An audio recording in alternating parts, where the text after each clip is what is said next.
Hey guys, welcome back to toavoidfanning.blogspot.com. I'm Stacey-Beth, and as you all know now, this is Ash. Howdy.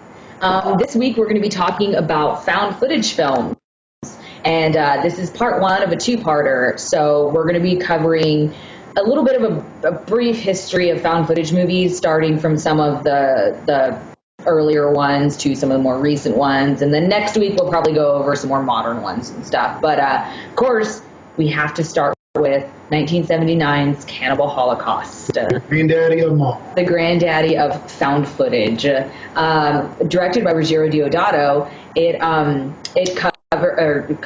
goes over a professor who goes to the Amazon to recover a film crew's footage. I guess they wanted to go and film these tribes and stuff because American TV wanted to broadcast it. So they sent this guy over who's an anthropologist, sent him over to find out what happened to them and get the footage back. And we all kind of know what happens from there. Some crazy shit. Well, some of us do. And if you haven't seen it, you should, because it is actually... Whether you hate found footage or you love it, you need to see this movie because, as we said before, it is the granddaddy. And it really is, for being as old as it is one of the better ones, you know? And also, it does have, like, unlike most horror, found footage movies, it does have a very strong message throughout. Yeah. It's and like a lot of the ones in that cannibal exploitation surge of the 70s and 80s, the message was, who are the real savages, you know? Of course, you know, 9 times out of 10, it was, we are, you know. Westerners were the shitheads, and I think Cannibal Holocaust was definitely a prime example of why we were the giant assholes. There was so much controversy behind it, right? Like, it was kind of insane. I mean, the director... Yeah, wasn't he hauled into court for several charges? 70 charges for making a snuff film. And I read somewhere that he had...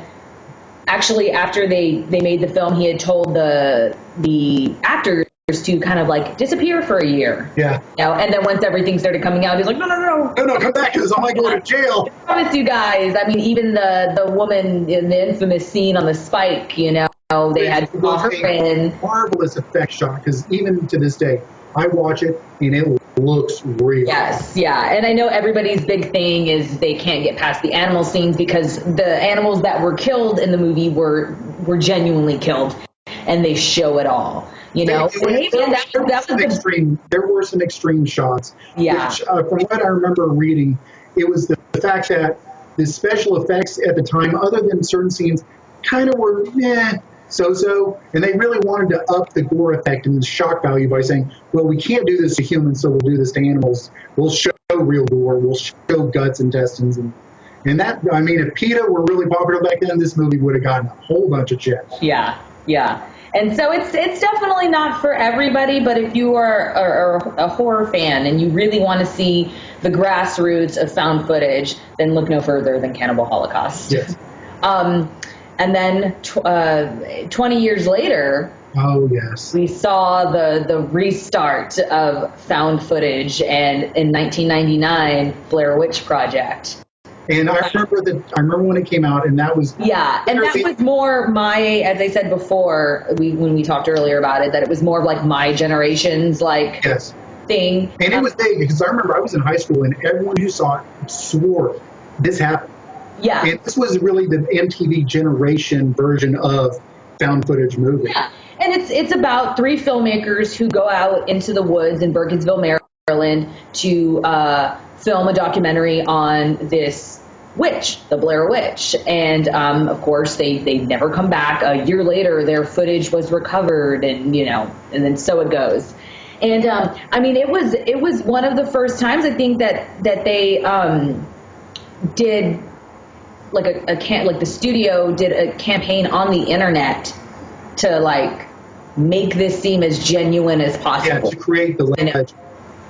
And I mean, we all know what the internet was like in 1999. I was 11 or 12, so I was just barely getting into it, as was everybody else. And, you know, I remember it coming out and being like, holy shit. Like, yeah, Netscape. You know, always going to the website, like BlairWitchProject.com, you know, always going to the website and and seeing all this stuff and thinking, oh my gosh, these people, it's really happened to them. Oh my, I can't believe this. This is insane. Why are they showing this? And they went so far as to, I mean, put out fake police reports, Yes, they did. flyers. I mean, the IMDb page had missing presumed dead under their names and stuff, which was just like pretty damn fantastic. I mean, it was genius marketing, you know, for the time. It was pretty fantastic. So of course it was, you know, like Cannibal Holocaust in that sense. And I mean, it made now, I think it's like $200-something million already from it so far. And It was the funniest premise because literally, if you watch the movie, it's just three people in the woods. yeah. Just three people in the woods talking to each other. I mean, people watch it now and they're just like, oh my gosh, it's so boring. But I remember seeing it in theaters and just being so completely terrified. And that was great when it wasn't so scary the whole time. It was that kind of like that fear of the unknown. It felt really real. And then you get to the end, that major scene in the end, you know. But didn't you get at least a little laugh about the up-the-nose snot shot? Oh, everybody did, of course, yeah. Yeah. Oh, I mean, it's been parodied in every possible thing. You know? Yeah. It's so great. Parodied one too many times. I'm so sorry. I wanted to make a video people like. I'm so scared. Yeah. That was definitely one of the bigger movies now that kind of, again, you know, I guess found footage wasn't so major after that. You know, And honestly, it didn't quite pick up after that. There was a few here and there, but it did Blair really. Witch had its time in the sun for a long time. Yeah. And then, you know, we're taking this overseas. But just remember that, you know, at the time, I think it was only overshadowed because during the same time period, we had the 90s slasher scene coming big. You know, I Know What You Did Last Summer, Scream, and I think that honestly really directed the horror genre away from found footage. Yeah, absolutely. There was the big, I told you. Again, taking this overseas, 2007, I think it was, we had Wreck. I love that film. Wreck. I love that film. If we're not mistaken, at some point in time, it was one of the highest grossing Spanish horror films. It was huge. For it was small budget. It made a ton of money. And it was great. And the director said, you know, they didn't want to make this in the vein of like a movie. They wanted to do it like a TV show. Yes. And we all, you know, hopefully all of us know the premise of it is, you know, this, what is it? The news reporter goes to this Fire station. The fire station. Yes. Sorry. Oh my God. I'm so backwards. She goes to a fire station to do a news story on the local fire department.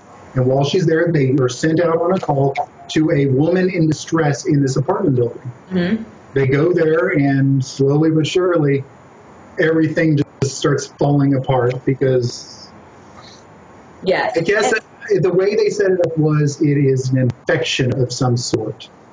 But don't get it confused with, I believe a year later, they did an American version of it called Quarantine. Quarantine's explanation for the infection or the virus was a whole hell of a lot different than what Rex was. And of course, Rex is... You know what? I'm going to give it away because no one should see Quarantine. Yeah. They described it as an extreme form of rabies. Yeah. Yeah, and I mean, Rex spawned, 3 other sequels? They were, 2 and 4 were found footage. No, just 2 was found footage.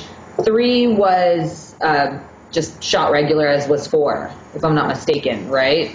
I don't know. I saw 4 once, so I'm not quite sure. 2 was also in the same building where they're going to find her. They find her again. 2 picks up right off of where 1 ends, yeah. 3 is the wedding, which has some found footage, but they go off of that after a certain point. And then 4, no found footage. It's just basically straight up horror. Yeah. That was a great movie.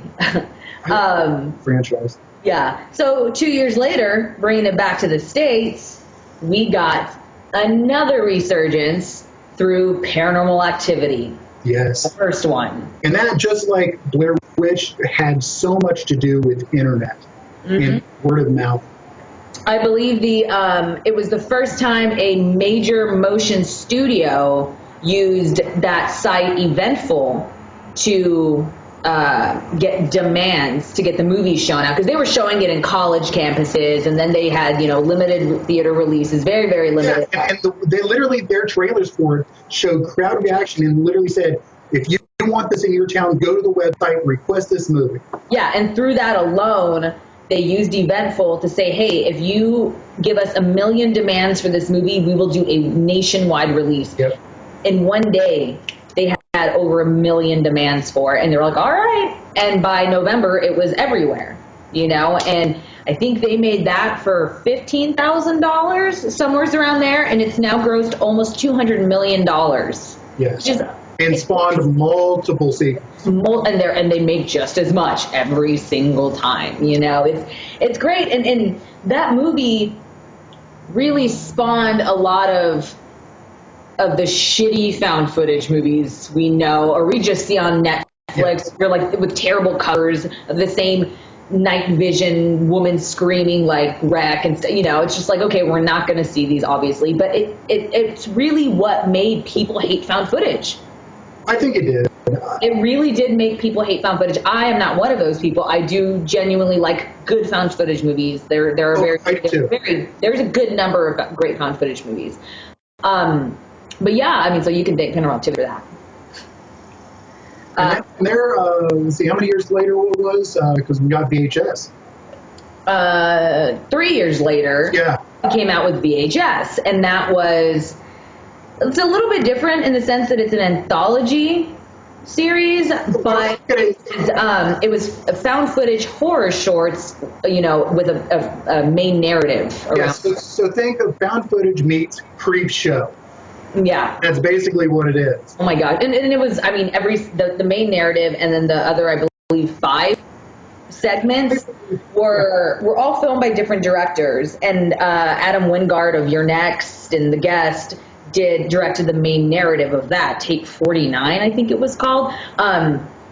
But yeah, what we kind of got out of that, and if you guys haven't seen it, it's on Netflix. You can go watch it. We're not really going to give away much, but the whole kind of the whole message I got out of that movie was like don't trust women. For the most part, don't trust women. Don't trust guys on webcam. Or if a monster says she loves you, say you love her back. Let her suck your penis. Yes. But that, I think, that in itself also kind of brought about a lot more movies. Yeah, that also, that just reinforced the found footage genre. Because everybody was like, oh, good, we finally have another good one. Okay, great, let's see what they can do. This is wonderful. Let's see if anybody else comes out with something like this, or let's see if they can continue to make a franchise out of it, which they have. They had, and the sequel, I will say, is, in my opinion, superior than the first one. I loved the sequel. I love the first one, but the sequel definitely does have a lot more solid storytelling. Yes. It's storytelling. The third one, the viral, not so much. But two good movies out of a franchise is better than most. Dude, yeah, that's kind of shocking. Good job on them, though. Yeah. Again, yeah, I am. I'm not a hater of found footage movies. I'm really not. When you really look back of the movies we've talked about, those are all fantastic films. Yes. They are definitely golden examples of found footage movies that have been done correctly. And when you think about it, those movies didn't have a lot to go on, so they were kind of the innovators.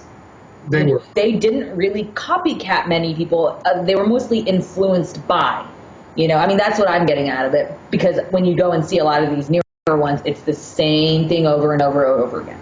Yeah, it is. Because, okay, we had Cannibal Holocaust, which was really inspired by, the National Geographic, or if you probably don't remember this, I do as a kid, In Search Of. Leonard Nimoy doing In Search Of all these different things, which is usually in the jungle, and they kind of based that movie on that. You had Blair Witch, which was literally the Witch in the Woods story. You know, it's a modernization of that and done well. Wreck. Just Foreign horror films are just always amazing, no matter whether they're found footage or not. I wish I could tell you why I love that so much, but I can't because maybe one of our next episodes we'll do just the whole Wreck franchise. Yes, but every single one took a premise and just went with it and did so well, and that's why they worked as a found footage. Agreed. Well, guys, that's about going to cover it for part 1 of our found footage talk. We'll be back next week where we'll cover a little bit more modern ones, a little bit newer ones, some that are on Netflix, some that are not. I don't know. Who knows? But you'll just have to come back and watch us to find out what they're going to be. Thanks for watching.